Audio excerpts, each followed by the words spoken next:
Hello, everyone. I am delighted to congratulate my good friend John Fitzpatrick on his new responsibilities as chairman of the American Hotel and Lodging Association. I can't think of anyone better suited for this important role.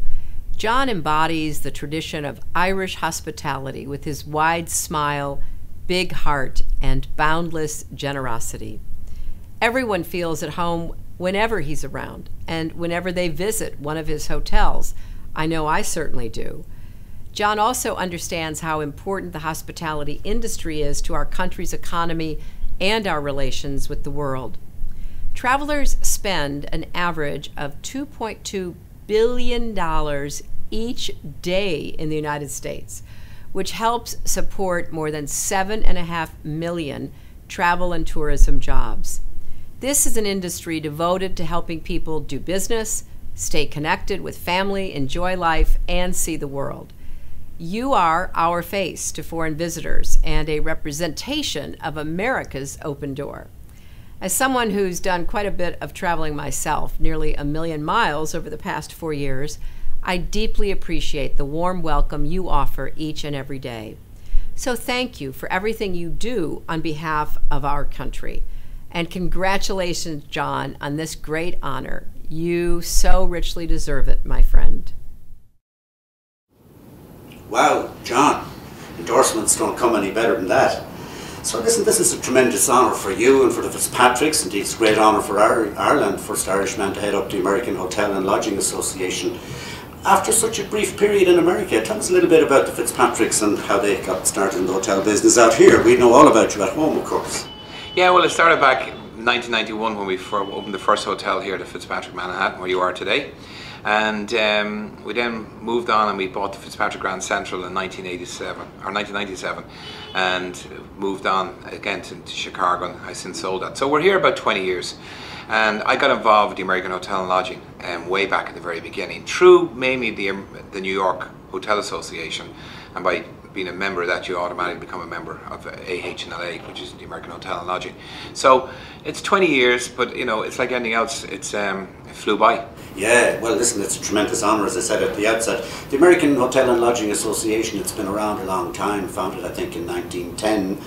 And tell us a little bit about its scale and its current aims and objectives. Yeah, and my speech last night, I was just saying that it was founded by a group of people outside the old Palmer House in Chicago in 1910. And it was great when just a group of people came together and to form an association like you would in any industry, but to handle issues like, you know, in those days you wouldn't have had what we had today, but just getting things together, getting the policies out to government and trying to find working with the unions and things like that. So that was how it started, and then it expanded. Now we've kind of come and a little bit more sophisticated, and really looking at, you know, government affairs and all the issues that come in, you know, any hotel industry in any country, it's the same issues. Same issues. And you're following some big names, John. Tell us about some of the predecessors in this august office. Yeah, well, going way back, you would have had the Conrad Hiltons, the chairman of this. You would have had the Jonathan Tish from Lowe's Hotel a few years. I'm actually the first New Yorker since Jonathan Tish took over. And, you know, the Marriotts, the Waldorfs, the Hiltons, all those. So I would probably be one of the few smaller type boutique style. And I think that's what's kind of encouraging, because a lot of the small hoteliers around the country, you know, you've got New York, Chicago, Washington, but there's small towns out in Nebraska, Phoenix and everywhere, run hotels like we do, and they want to hear their voice. Sure. And down to some of the day-to-day business now, of course you mentioned earlier that the issues facing hotels tend to be the same the world over, but the US economy is really moving very well at the moment. So what are the issues facing the sector here at the moment? Well, look, we've a lot of issues as well. You know, like everybody else, we have our labour issues. You know, there's always labour increases, and they're always looking for increasing on that. And you've got government affairs. It's really to get the government to listen to, you know, the American Hotel and Lodging, if you can then, represents 52,000 hotels. Not rooms, but 52,000 hotels across the city. How many rooms across might the country? I think it's 4.9 million guest rooms, with an annual revenue of I think it's 155.5 billion dollars. So we're a big organisation. So to get our voice heard in Capitol Hill is one of the main things we want to do. Sure. And turning to New York, to more local affairs, the city is buzzing as it always is. You've got a new mayor about to come into office, a Democrat after 22 years, Mr. de Blasio. How do the business community feel about that change from Republican to Democrat coming up in the city? Well, one was the change to a Democrat, but I think the big shock was Christine Quinn. I mean, Christine Quinn was the forerunner. She was the city council, she was the speaker, fantastic woman. But that's how elections go. This guy came blind, came out of the blind, and so we're like we all are worrying when a new mayor comes in, because to follow someone, it doesn't matter who it is, but to follow someone like Bloomberg, who was a businessman. This is going to be very hard for a mayor to follow in his footsteps. So we're all a little bit worried about it, but like everything else, we always seem to get through. Sure, good. And turning to things Irish, I know that you stay very much in touch with the family and are a frequent visitor to Dublin and to Ireland. How do you think we're doing? The economy, first of all, the tourism industry, secondly, and any plans to maybe put in a little bit more permanent time there in the future? Well, as you know, we split the company up a few years ago and we bought each other out, and I end up buying New York outright. Edna has Killiney and Paul has his two hotels, the Morgan and the Beacon. So I go back on business, and a lot of my business is still coming from Ireland. Up until recently, my bankers were Irish. And so, yeah, I'm looking, because I think this is the right time. The economy is coming back.